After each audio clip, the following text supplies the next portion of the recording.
My name is Jack Bobo. I'm the executive director of the Rothman Family Institute for Food Studies here at UCLA. I have the privilege of being a recipient of the Borlaug Cast Science Communication Award for 2024. And so very excited and honored to have received the award and very excited to be engaged with CAST to talk to others about the importance of science communication. Well, a lot has happened in the last year. When I first received the award, I was the director of the Food Systems Institute at the University of Nottingham in the UK. And about a month later, I took up a new position at the University of California, Los Angeles, to launch a new food institute, the Rothman Family Institute for Food Studies. So that's been very exciting, but a lot going on as well with the transition. Yeah, so RFI, a lot of what we're trying to do is we're trying to connect the research across the university in order to scale the impact of the things we do. So if we all just knew what each other was doing, we would just do a better job. And then to some extent, I serve as an ambassador for that research. My job is to take the research of UCLA to the world and then bring the world back to UCLA. So it's a great job. I get to learn about all the exciting things that are happening at the university, but then I get to talk to lots of audiences outside as well. In addition to that, there are a few things that we're trying to really drive and lead. So in addition to the things that we support, examples include things like food policy. We're trying to get more researchers involved in food policy at the university.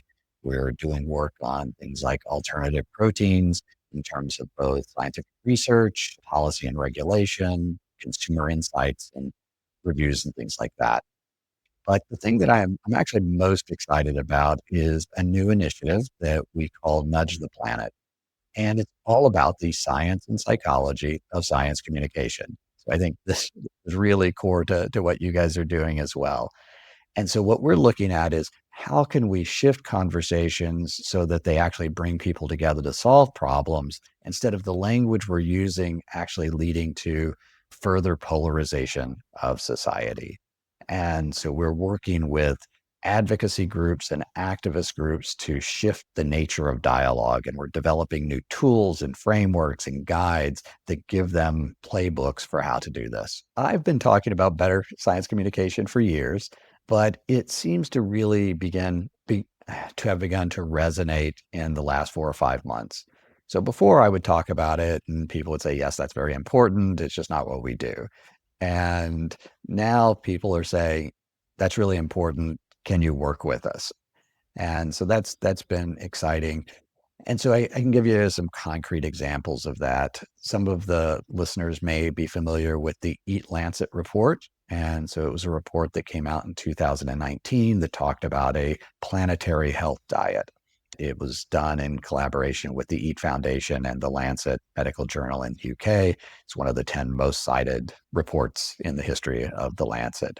So it's very widely picked up. But it also created a lot of pushback and backlash, particularly from the livestock sector, because of the calls for dramatic reductions in meat consumption. And so it ended up becoming fairly polarized, and that's unfortunate. And so what we're doing now is we're having a conversation with the Eat Foundation about better communication. So they're next week, they actually launch the Eat 2.0, the next version of this report. And so the question is, can we communicate the findings of that report in a way that invites more conversation, more people to come together, and perhaps, hopefully, avoid some of the backlash that was experienced the first time around?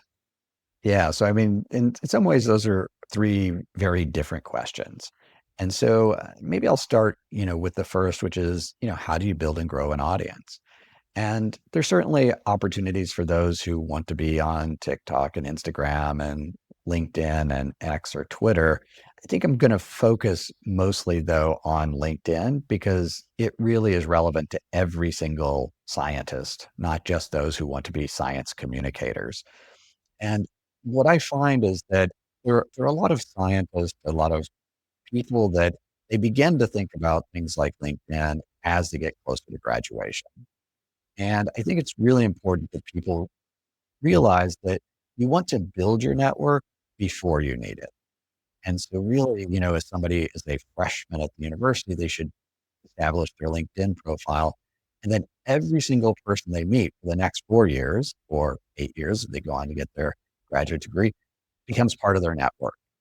And that way they can be liking and sharing and sharing information for years, building those relationships, and in a sense, building up goodwill. Because every time you like and share something, you're giving somebody access to your network. So you're kind of doing them a favor.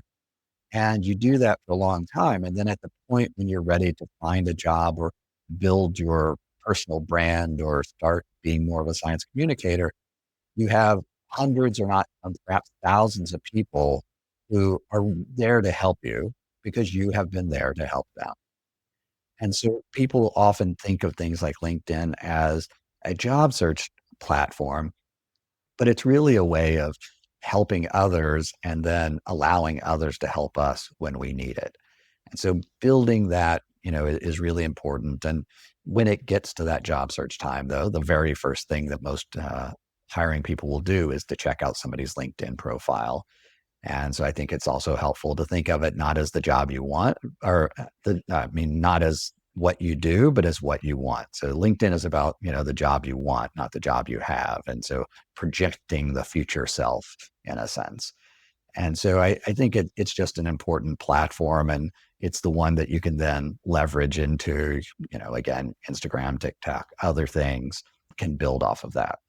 The second thing you talked about is just how tough conversations. And I think the first thing for people to realize is that we need to understand ourselves better before we can understand how to have tough conversations with other people.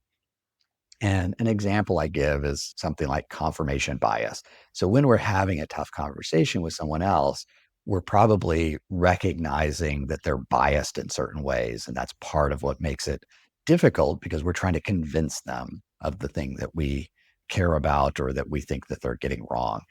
And I think it's often important to step back and make sure that we have tested our own beliefs and that we're open to the fact that in the course of this conversation, we should be open to changing our minds as well. And if we're not willing to move on the topic, why would we expect that other people need to move on the topic?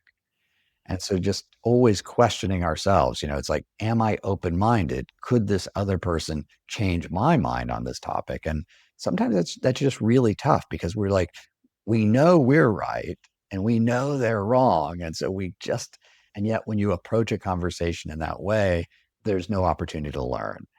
And I think we forget that, when we're young, learning is like this light bulb moment. We've found something new. We've discovered this new world, and it's amazing to have thought something new.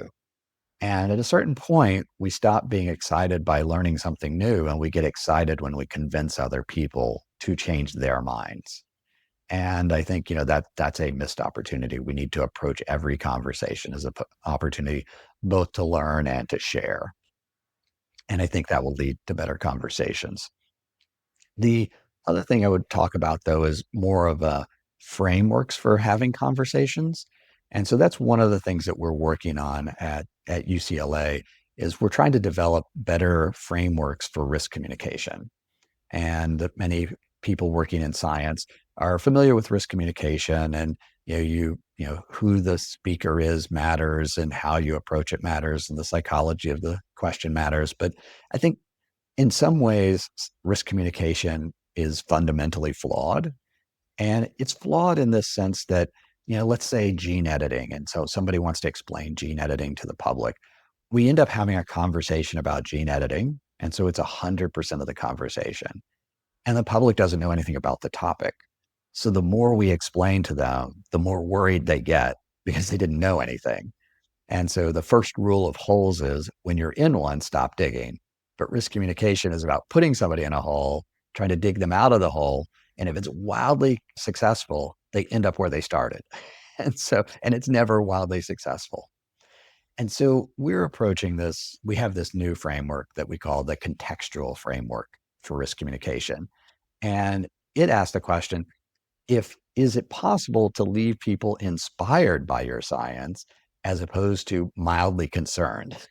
And and so it's based on three different frames.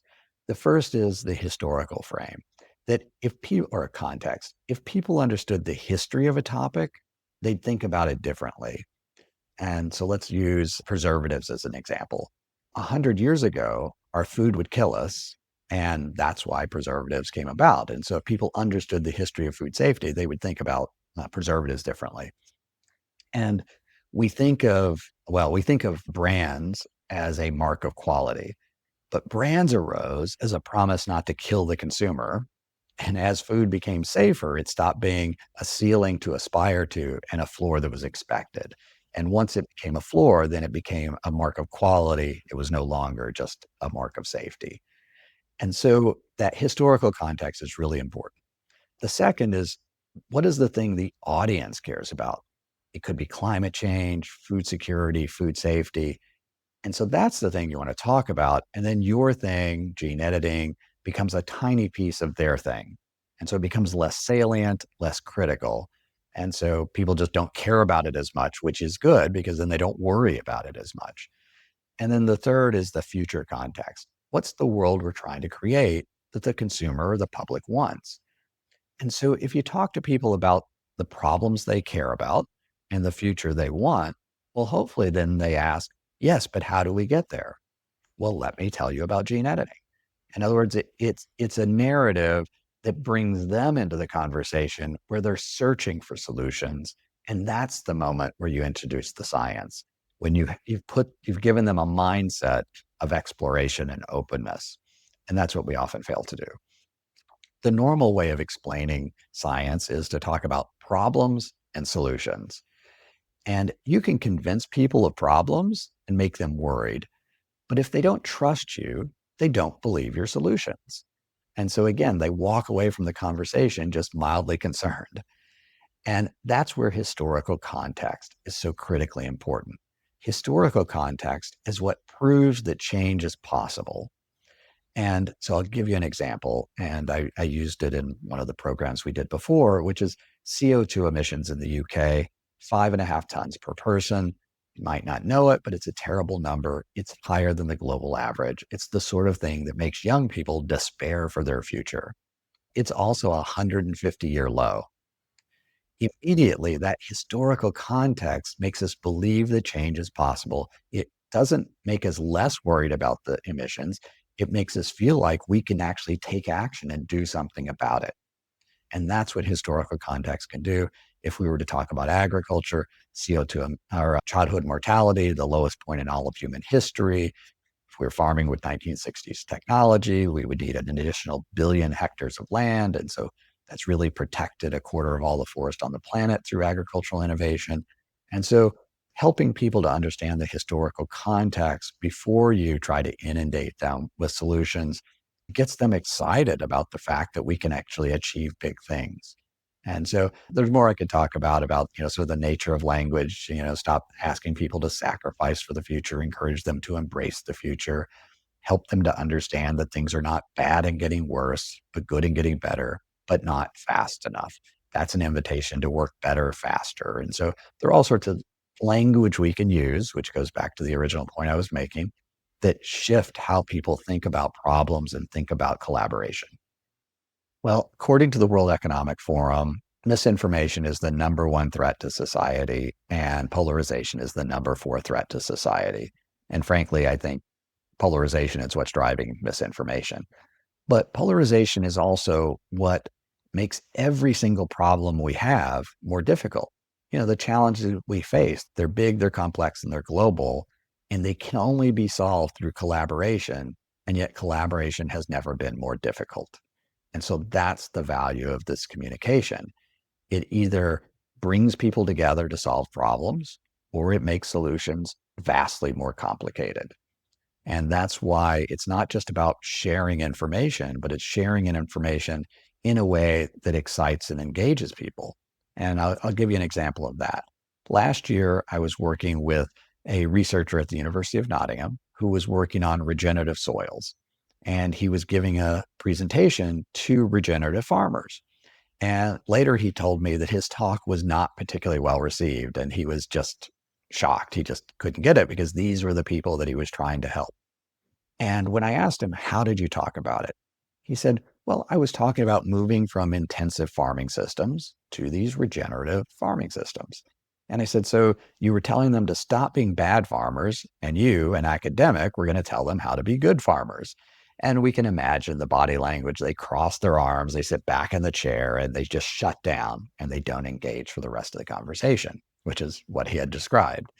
And I said, what if instead you had said, farming in the UK is becoming more regenerative? And here are some ways of accelerating the transition. Well, now they lean in and they're like, wow, tell me more. So just a tweak in how we frame the conversation makes it easy or hard. And often we walk away from the hard conversations blaming the audience for not being open minded and having no idea that we actually closed down the conversation before we explained a single thing about our research. Well, the guides that we're developing, I'm pretty excited about. We're hoping to work with, as I said, some of these advocacy and activist groups to change the nature of their dialogue. And hopefully that'll create openings for more collaboration. And I'll give you an example of that. When I was working with one organization, I found that they use the term unfair a lot, that our food system is unfair. And, there are a lot of things that are unfair about it. There are people who are hungry, there are poor labor practices. But when an activist tells a farmer, a scientist, somebody in industry that the system is unfair, they're pretty sure the next thing that the activist is going to say is, and it's your fault. Right? And so, it immediately puts up a wall in that conversation because nobody really wants to get yelled at. And so they're saying it for one reason, but what somebody hears is just different. And what our recommendation was, a different way of communicating that would be to say something like, our food system has done some amazing things, but it's left too many people behind. Everybody in the audience is thinking, wow, that's unfair. But it's not the activist who said it. We're the ones who are thinking unfair. So, like, we bring that question of unfairness to the conversation, and we're already beginning to think about solutions. So, how we communicate, if we can work with those groups to help them to open up the conversation to us engaging, and then we can shift how we talk to them, we can actually create this spiral of improvement as opposed to the spirals of doom that we're currently in. And just for some people may find it interesting that there's a book out there called The Age of Outrage, which helps to understand some of the outrage that we experience in this time. And those drivers of outrage include one, when you threaten somebody's future, two, when you feel the system is rigged against you, and three, when your identity is attacked. In food, we do those things every day. Plant-based companies talk about ending animal agriculture, so they threaten their future. And then people in animal agriculture work with government to put into place regulatory barriers to plant-based. So now the plant-based people feel the system is rigged against them. And then they're both attacking each other's identities. And so we recognize when we've been attacked, but we don't recognize that we might have contributed to that feeling of outrage. And so again, the more we recognize the levers that we're pulling and the ones that others, we can avoid that spiral of doom, and we can actually turn it into, a spiral that leads to openness and dialogue.